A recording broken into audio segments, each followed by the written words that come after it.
नमस्कार। बिहार का चुनाव एक अलग ही लेवल का चुनाव है। इसमें जो दुलाचंद जी की हत्या हुई, अनंत सिंह जी पे आरोप लगा है, इसका हम पुलिस के एंगल से कि पुलिस किस एंगल से जांच कर सकती है, इस पे कुछ डिस्कशन करेंगे हम लोग। और एक रिटायर्ड आईपीएस हैं, उन्होंने कुछ पॉइंट्स दिए हैं, उन पॉइंट के आधार पर मैं आप लोगों से चर्चा करूंगा।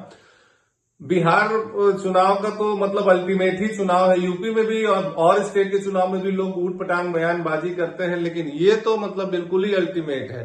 जो मुख्यमंत्री बनने जा रहा है वो 9वीं फेल, और जो इधर मुख्यमंत्री बन के बैठा है वो हाफी डेविड वाला है, वो 8वीं फेल है। बाद में पता चल रहा है डिग्री लाके बैठा है बर्कले का, और मतलब बयानबाजियों से भरा हुआ। खैर छोड़िए, हम लोग ये जो हत्याकांड है इस पे चर्चा करते हैं और विभिन्न एंगलों से देखते हैं कि क्या क्या हो सकता है। इसमें कुछ बयानबाजियां भी पहले की हैं, जो मैं एंगल्स बताऊंगा उसके पहले ये जान लेते हैं। जैसे अभी कुछ दिन पहले का एक इंटरव्यू चल रहा है, बहुत सारे आप लोगों ने देखे होंगे। उसमें वो कह रहे हैं कि ये जो टाल क्षेत्र है, इस टाल क्षेत्र में अनंत सिंह नहीं जाया करते थे। टाल क्षेत्र में अगर वोट मांगने आ गए तो फिर वापस बच के नहीं जा पाएंगे। एक जगह और राष्ट्रीय टीवी के इंटरव्यू वो कह रहे हैं कि इनकी पत्नी नचनिया है, वो भगा के लेके आया था, खातून है, इस तरह की चीजें हैं। तो ये सारी भी चीजें काउंट करेंगे इन्वेस्टिगेशन में। अब जो मेन मुद्दे हैं जिस आधार पर पुलिस इन्वेस्टिगेशन कर सकती है संभावित, उस पर हम लोग डिस्कस करेंगे। दुलारचंद यादव की हत्या से सबसे पहला जो एंगल होगा वो ये है कि दुलारचंद यादव जी की हत्या से फायदा किसे हो सकता है। अनंत सिंह को फायदा हो सकता है या किसी विपक्ष के आदमी को फायदा हो सकता है। क्या ऐसा तो नहीं कि ये सोच समझ के हत्या कराई गई हो किसी, भाई अनंत सिंह 6 बार से 5 बार से वो, और एक बार उनकी पत्नी वहां की विधायक रही हो, तो जीतने की उनकी प्रबल संभावना हो, और इस वजह से विपक्ष के लोगों ने कुछ समीकरण बिगाड़ने के लिए, कुछ वोटरों को लामबंद करने के लिए इस तरह से किया गया हो। जैसे कि अगर अनंत सिंह ने ये हत्या करवाई है तो उससे उनको क्या फायदा होना है। पहला तो ये था कि अनंत सिंह हमेशा बिना यादव के वोट से जीतते आ रहे हैं, तो किसी यादव के हत्या से उनको कोई फायदा नहीं होना था।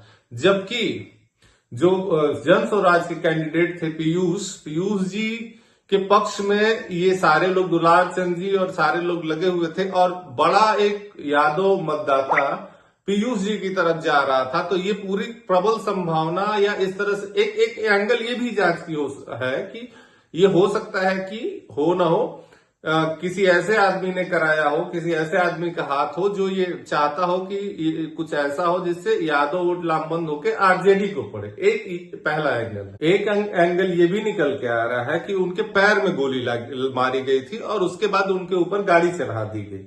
तो पैर में अगर गोली मारी गई थी तो वो गोली सीने में भी मारी जा सकती थी। अगर हत्या की चाहत होती उसकी तो सीने में भी वो सीधे गोली मार सकता था। पहले वो पैर में गोली मारता है, फिर वो गाड़ी चढ़ाता है। तो हो ना हो, ये तो कंफर्म है कि जो जिसने भी हत्या की उनके बिल्कुल करीब, बिल्कुल पास रहा है। ये भी हो सकता है कि गोली मारने या गाड़ी चढ़ाने की जो घटना हुई है वो बाद में की गई है, अनंत सिंह को फंसाने के लिए भी किया जा सकता है। ऐसी घटनाएं प्राय चुनाव में माहौल बनाने के लिए, माहौल बदलने के लिए पहले भी होते आए हैं, और कई बार जांचों में और कई बार कोर्ट में भी प्रूफ हुए हैं कि इस तरह का कृत्य हुए हैं।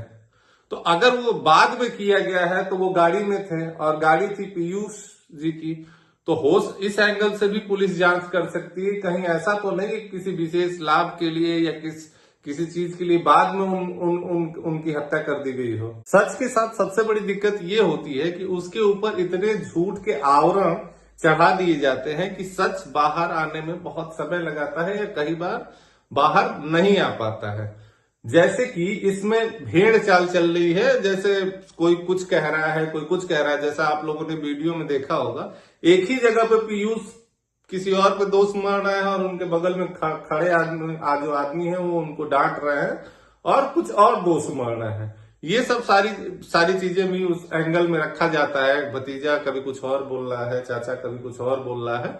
ये सब जो कंट्रोवर्शियल स्टेटमेंट होते हैं वो भी उसमें एक फैक्टर होते हैं। खैर जो भी हो, पुलिस जो ये 3-4 एंगल है, इन्हीं एंगलों से जांच करेगी और कुछ न कुछ निष्कर्ष निकलेगा। मोकामा एक ऐसा क्षेत्र रहा है जहां सिर्फ बाहुबलियों का शुरू से ही कब्जा रहा है।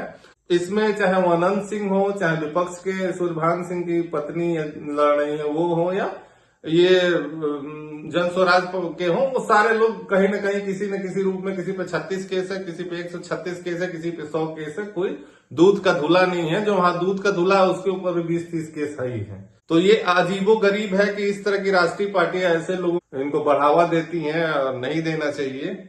मैं कभी भी क्राइम करने वाले लोगों को इस तरह से चुनाव में उतारना या उनको बढ़ावा देना का समर्थन नहीं करता हूं, लेकिन पार्टियां भी मजबूर हो जाती हैं जब कोई ऐसा आदमी हो जो निर्दल भी जीत जा रहा हो, उनको जीतने नहीं दे रहा है। तो ये जो एक एक जो है सीट का जब महत्व हो जाता है तो ऐसे लोगों को भी देने से गुरेज नहीं करती है पार्टियां, चाहे वो जदयू रही हो, चाहे वो आरजेडी रही हो, या जन स्वराज का भी तो नाम उसमें जुड़ गया। उनके साथ भी जो लोग हैं वो भी बहुत सारे क्रिमिनल हिस्ट्री वाले हैं, मैं देख रहा था। ऐसा नहीं है कि कोई बिना क्रिमिनल हिस्ट्री का है।